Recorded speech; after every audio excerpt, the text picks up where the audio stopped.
آج کا ہمارا ٹاپک بہت امپورٹنٹ ہے جو کہ لیلۃ الجائزہ کے حوالے سے ہے، اور بریک پر جانے سے پہلے علامہ قمر عباس نقوی صاحب نے بڑی خوبصورتی سے اس کو تشبیہ دینے کی کوشش کی ہے شب عاشورہ سے. تو میں چاہوں گی علامہ صاحب دوبارہ سے اس بات کو جوڑیں کیونکہ یہ شب ڈیسائیڈ کرتی ہے کہ کیسے آپ کا مقدر چینج ہوتا ہے. جی علامہ صاحب.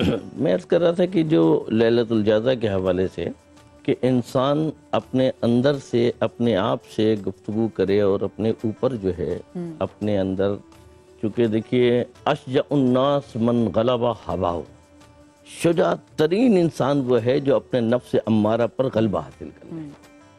اگر آپ نے اس ماہ کے اندر تمام تر روزے اور نمازوں کے باوجود اگر اپنے نفس کو کنٹرول میں نہیں کیا اور اپنے آپ کو حاوی نہیں کیا نفس کے اوپر، تو پھر یہ ساری چیزیں بیکار ہیں.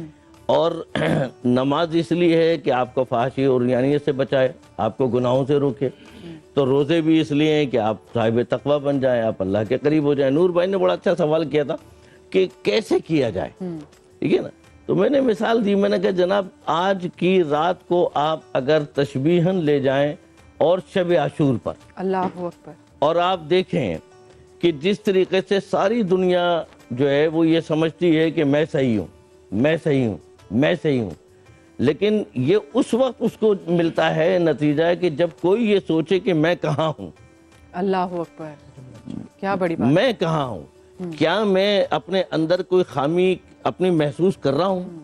تو اب آپ دیکھیں کہ شب عاشور وہ جناب حر علیہ السلام جو کچھ دیر پہلے، کچھ وقت پہلے، ایک دن پہلے وہ ابن زیاد اور یزید کی فوج کا سپہ سالار تھے، اور ایک لمحہ ایسا آیا شب عاشور کی لیلۃ الجائزہ، یہ ہے لیلۃ الجائزہ.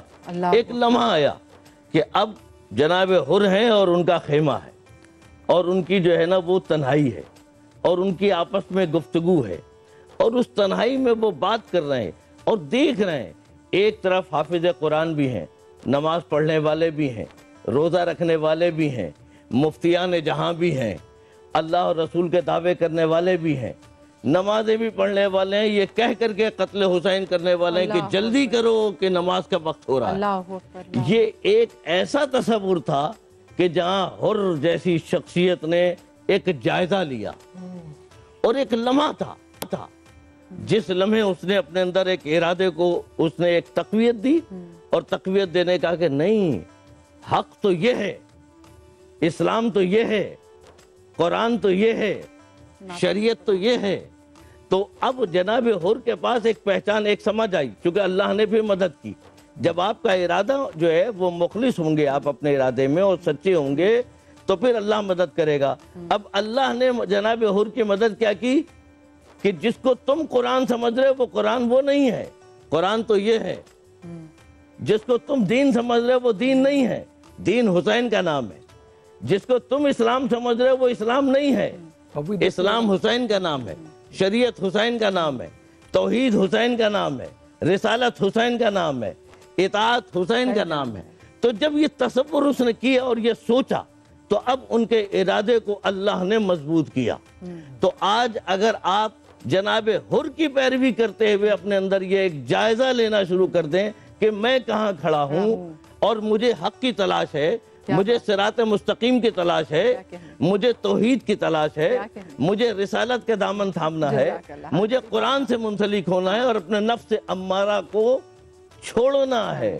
چونکہ تمہارا نفس تم کو گمراہی کی طرف لے کر کے جا رہا ہے.